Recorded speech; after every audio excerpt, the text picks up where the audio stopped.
সিদ্দিকের আজকে ডেট ছিল 22 তারিখ।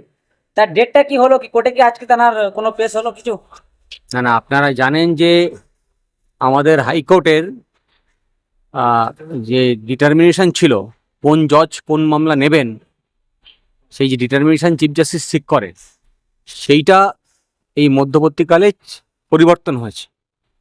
ফলে এখন অন্য জজের ঘরে গেছেন, তিনি তার মামলা কেমনভাবে নেবেন তার পদ্ধতি নিজেই ঠিক করেন। ফলে আজকে সেই মামলা নেই লিস্টে।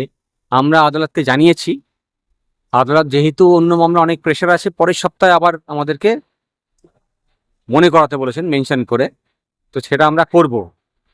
আর তার পরিবারে আরেকজন সদস্য যাকে বলা হয়েছে তিনি এফআইআর করেছিলেন আবু সিদ্দিকীকে ধরার পেছনে, তিনি নিজে একটা মামলা করেছেন এবং জানিয়েছেন যে তিনি কোনো এফআইআর করেননি এবং তিনিও এই ঘটনার শিকার হয়েছেন। তো সেই মামলাটি আগামী বৃহস্পতিবার শুনানির কথা আছে। ফলে আজকে কোনো মামলা শুনানি হচ্ছে না, যা হবে আগামী বৃহস্পতিবার বা পরের সপ্তাহে হবে, কোর্ট যেমন দিন ঠিক করবে। আবু সিদ্দিকের এই মামলাটি সরে অমৃতা সেনার মাননীয় অমৃতা সেনার বেঞ্চ থেকে সরে গিয়ে কোন এখন এই পুলিশ সংক্রান্ত বিষয়ের মামলা নিচ্ছেন জাস্টিস রাজস্বী ভরদ্বাজ, সেই কোর্টেই মামলা হবে। তবে যেটা দুর্ভাগ্যজনক সেটা হচ্ছে যে আপনারা সকলেই জানেন যে জাস্টিস অমৃতা সিনহার ঘরেই মামলাটা হচ্ছিল এবং মামলাটার নির্দেশের পরে এই ডিটারমিনেশন চেঞ্জ হয়েছে। যেটা আমরা আশা করিনি সেটা হচ্ছে যে জাস্টিস অমৃতা সিনহাকে নিয়ে যখন এই ডিটারমিনেশন পেলেন পুলিশের, তখন একটা মামলা হাইকোর্টে দায়ের করা হলো এবং যতদূর আমি জানতে পেরেছি শাসক দলের সমর্থনকারী কেউই এই ধরনের মামলা ফাইল করেছে।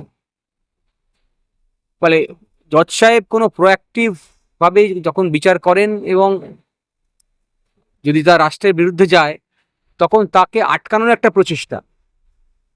এমতো অবস্থায় আশা করেছিলাম যে এই ডিটারমিনেশনকে রাখা হবে, রাখলে মানুষের কাছে ভালো বার্তা যেত, মানুষের বিশ্বাস জুডিশিয়ারির উপরে আরও বাড়ত। কিন্তু যে কোনো কারণেই হোক ডিটারমিনেশন চেঞ্জ হয়েছে।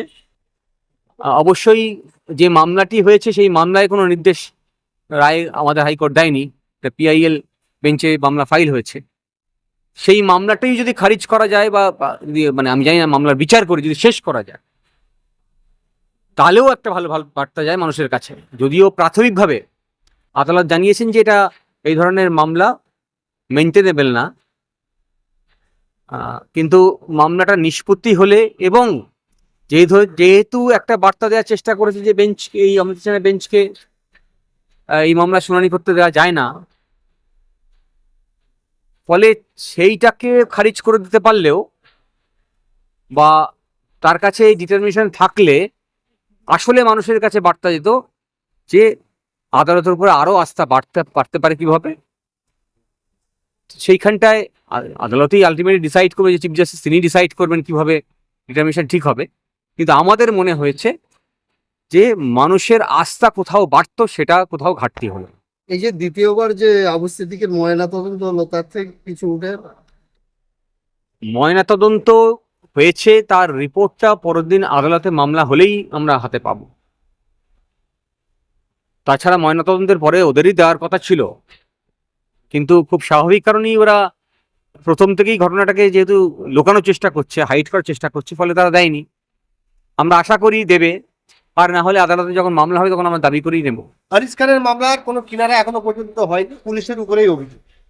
ঠিক আবু সিদ্দিকের মামলাটা ঠিক ওরকম হলো। যদি পুলিশ প্রশাসনের উপরে যদি এরকম মানুষের অভিযোগ থাকে, তারপরে সেগুলো যদি সঠিক পদে তদন্ত না হয়, এই পুলিশ প্রশাসনের উপরে মানুষের আস্থা থাকবে? এটা পুলিশ প্রশাসনের প্রশ্ন নয়, গণতান্ত্রিক ব্যবস্থায় পুলিশ প্রশাসন কিভাবে কাজ করতে পারে, কাকে পুলিশ স্টেট বলে, এইগুলো বুঝে নেওয়ার ক্ষমতাটা এই যারা রাষ্ট্র ব্যবস্থা আছেন তাদের নেই, বা তারা সচেতনভাবেই একটা পুলিশ স্টেট তৈরি করার চেষ্টা করছে। ফলে তার পরিণতিতেই আনিস খানের মৃত্যু, তার পরিণতিতেই আবু সিদ্দিকের মৃত্যু, এবং আজকে আমাদের হাইকোর্টে একটা রেজলিউশন হয়েছে যে একজন আইনজীবীর গায়ে হাত দিয়েছেন পুলিশ। ফলে ঘটনাক্রম ধীরে ধীরে বাড়ছে। দুর্ভাগ্যজনক, পুলিশ কারো গায়ে হাত তুলতে পারে না। আপনি দেখবেন যে কোনো গণতান্ত্রিক প্রক্রিয়া কোনো মিটিং করতে গেলে পুলিশ তার পারমিশন দেয় না। এবং এই নিউ মার্কেট অঞ্চলেই 2 মাসের জন্য 144 জারি করেছে। সেই 144 পিরিয়ড তারা পরিবর্তন করেছে কি করেনি আমরা জানি না, পাবলিক ডোমেনে আসেনি। 21শে জুলাইয়ের মঞ্চে ভিড় হয়েছে, করতেই পারে, কোনো রাজনৈতিক কর্মসূচি কেউ নিতে পারে। কিন্তু আমি বলছি যে যখন প্রশাসন রাজনৈতিক দলের সঙ্গে ডিসক্রিমিনেশন করে, ডিফারেন্টলি ট্রিট করে, ভিন্ন ব্যবহার করে, তখন সেই প্রশাসন নিরপেক্ষ নয়। আর রাজনৈতিক ক্ষমতায় আসার পরে যে রাষ্ট্রব্যবস্থা পরিচালনা করে তাকে সংবিধান মেনেই কাজ করতে হবে, সকলকে আইনের চোখে ইকুয়ালি ট্রিট করতে হবে, সেটাই আমাদের সংবিধানের আর্টিকেল 14। ফলে এই যারা মারা যাচ্ছে পুলিশে সন্ত্রাসের কারণে, তা বন্ধ করতে গেলে মানুষকেই সজাগ হতে হবে। আপনাদের মতো ইউটিউব চ্যানেল তারা মানুষের কাছে বার্তা পৌঁছাতে হবে যে আপনাদের দায় বুঝিয়ে দেওয়া যে আপনি ক্ষমতায় আছেন আমাদের ভোটে, ফলে আপনাকে ক্ষমতায় পাঠিয়েছি আমরা আইনের শাসন প্রতিষ্ঠা করার জন্যে, আপনার রাজতন্ত্র প্রতিষ্ঠা করার জন্য নয়, আপনার পুলিশ স্টেট প্রতিষ্ঠা করার জন্য নয়। আর সেই অধিকার মানুষের কাছে আসে প্রত্যেক 5 বছরে, তা পালন করতে হবে। আর প্রতিটি 5 বছরের মধ্যে মানুষের কাছে আর্টিকেল 19 অধিকার থাকে, তার তার বাক স্বাধীনতা থাকে। ফলে তাকে সমস্যার চিৎকার করে বলতে হবে এটা অন্যায়। সেই জন্যে আপনাদের এই মিডিয়ার মাধ্যমে মানুষের কাছে আমার বার্তা যে যে ধরনের পুলিশি সন্ত্রাস তৈরি হচ্ছে, দিন দিন বাড়ছে, আপনাদেরকে সজাগ হতে হবে, আপনাদেরকে সর্বদা সজাগ থাকতে হবে, আর গলা উঁচিয়ে থাকতে হবে। যেখানে প্রতিবাদ অন্যায় হবে তার বিরুদ্ধে প্রতিবাদ করতে হবে, গর্জে উঠতে হবে। আদারওয়াইজ এই পুলিশ সন্ত্রাস আপনি আটকাতে পারবেন। কিভাবে যে রাজ্যের পুলিশ মন্ত্রী মমতা বন্দ্যোপাধ্যায় সেই রাজ্যে পুলিশের উপরে বারংবার কখনো আইনজীবীদের উপরে আক্রমণ করাচ্ছে, কখনো সাধারণ মানুষের উপরে, এবার সাধারণ মানুষ যখনই প্রতিবাদ করছে তাদেরকে মিথ্যা কেসে জড়িয়ে দিচ্ছে সেই রাজ্যের পুলিশ, মমতা বন্দ্যোপাধ্যায়ের পুলিশ। কি বলবেন এই বিষয়ে, কি আপনাদের মতামত? সেটাই প্রথমেই বললাম যে যখন শাসন ক্ষমতায় কেউ আসে তখন সে কোনো রাজনৈতিক দলের প্রতিনিধি আর নয়, তখন তাকে সংবিধান মেনে সকলকে আইনের চোখে সমানভাবে ট্রিট করতে হবে। সেটা কি হচ্ছে? কিন্তু দুর্ভাগ্যবশত পুলিশকে পরিচালনা করছেন এই যারা পলিটিক্যাল এক্সিকিউটিভ, যারা রাজনৈতিক ক্ষমতায় জিতে এসছেন, তারা পুলিশদেরকে পরিচালনা করছেন। আর আরও দুর্ভাগ্যের বিষয় হচ্ছে যারা পুলিশ বা উচ্চ পদাধিকারী আছেন, যারা আসলে সংবিধানের শপথ নিয়ে এখানে কাজ করছেন, নিরপেক্ষভাবে কাজ করার কথা, তারা ওই রাজনৈতিক নেতাদের দ্বারা ইনফ্লুয়েন্স হচ্ছেন। ফলে এইটা দুদিক দিয়ে অপরাধ। যারা পুলিশে চাকরি করেন তাদের যে ডিসিপ্লিনারি রুলস থাকে, যে আইন মোতাবেক ওরা এই চাকরিতে আছে, সেই আইনে বলা আছে যে তারা কোনো পলিটিক্যাল পার্টি দ্বারা ইনফ্লুয়েন্স হবেন না।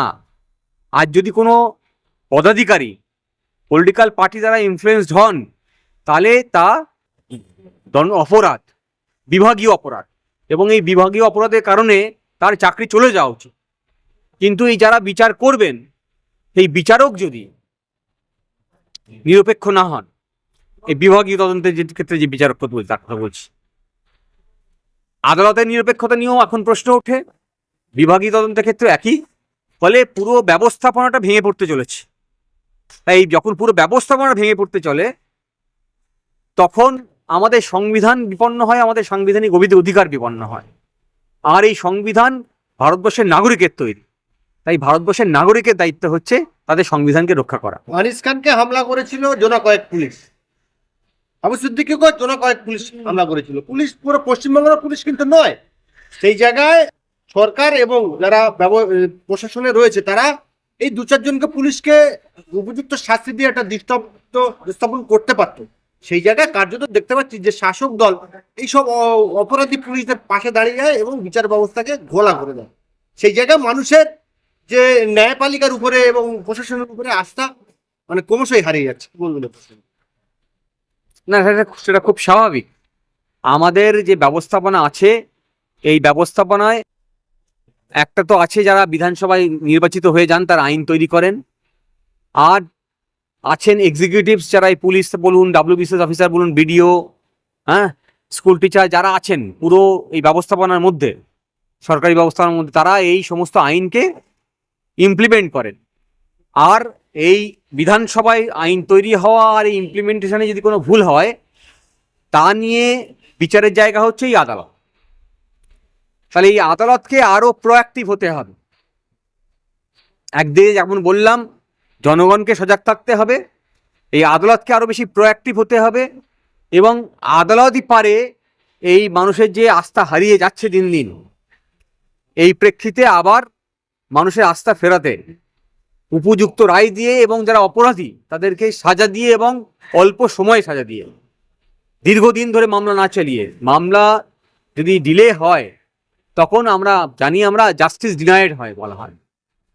তাহলে স্বল্প সময়ের মধ্যে এর বিচার করতে হবে, আর যারা অপরাধী পুলিশ বা যে কোনো আধিকারিক তাদেরকে সাজার ব্যবস্থা করতে হবে। তাহলেই মানুষের আত্মবিশ্বাস ফিরবে। আর যখন এই পুরো ব্যবস্থাপনা কেউই করে না, তখন সাধারণ মানুষের আস্থা নামতে হবে।